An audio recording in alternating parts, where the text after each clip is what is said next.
ഇപ്പോൾ KP അനിൽകുമാർ നമ്മളോടൊപ്പം ചേരുന്നു. ശ്രീ അനിൽകുമാർ, ഇന്നലെ BJPയുടെ സംസ്ഥാന അധ്യക്ഷൻ സുരേന്ദ്രൻ പറഞ്ഞത് കോൺഗ്രസിൽ നിന്ന് ഇനിയും ഒരുപാട് പേർ BJPയിലേക്ക് വരാൻ അവസരം കാത്തു നിൽക്കുന്നു എന്നുള്ളതാണ്. അത് മാത്രമല്ല, ഈ BJP കേന്ദ്രങ്ങൾ പറഞ്ഞത് കേരളത്തിലെ കോൺഗ്രസിൻ്റെ മുഖ്യമന്ത്രിമാരിൽ R ശങ്കർ, അതുപോലെ തന്നെ K കരുണാകരൻ, AK ആൻ്റണി, ഈ 3 പേരുടെയും മക്കൾ BJPയിലെത്തി.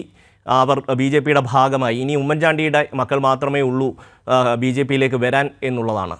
വലിയ രീതിയിൽ അത് പ്രചരിപ്പിക്കുന്നുമുണ്ട്. ശ്രീ അനിൽകുമാർ. അല്ല, BJPയിലേക്ക് ഇപ്പം കോൺഗ്രസ്സുകാർ പോകുന്നതിന് വലിയ അത്ഭുതമൊന്നും ഞാൻ കാണുന്നില്ല. കാരണം K സുധാകരനും സതീശനും എന്ന് BJP ചേരുന്നുള്ളതിനെ കുറിച്ച് മാത്രമേ സംശയമുള്ളൂ. അതിന്റെ ഡേറ്റ് മാത്രം തീരുമാനിച്ചാൽ മതി.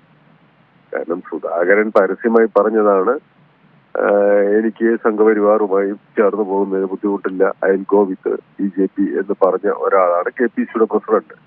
അപ്പൊ കേരളത്തിലെ KPCC എന്ന് പറയുന്നത് ഇന്ന് സത്യത്തിൽ BJPയിലേക്ക് ആളുകളെ റിക്രൂട്ട് ചെയ്ത് കൊടുക്കുന്ന ഒരു ഏജൻസിയാണ്.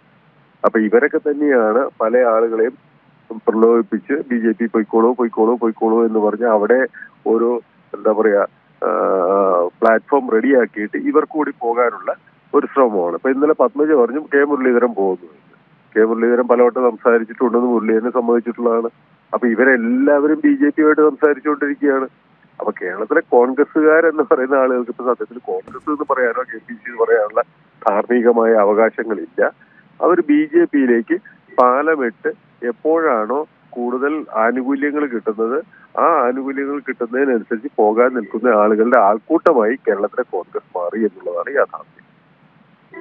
തീർച്ചയായിട്ടും അനിൽകുമാർ, BJPയിലേക്ക് പുതിയ ആൾക്കാർ, കോൺഗ്രസിൽ നിന്ന് ആൾക്കാർ പോകുന്നു എന്ന പല വാർത്തകളും പുറത്തു വരുന്നു. കേരളത്തിലെ പ്രമുഖരായിട്ടുള്ള ചില നേതാക്കളുടെ പേരുകൾ പറഞ്ഞു കേൾക്കുന്നുണ്ട്. എന്തായാലും ഇന്നലെ BJPയുടെ അധ്യക്ഷനാണ് ഇത് സംബന്ധിച്ച കാര്യങ്ങൾ പറഞ്ഞത്.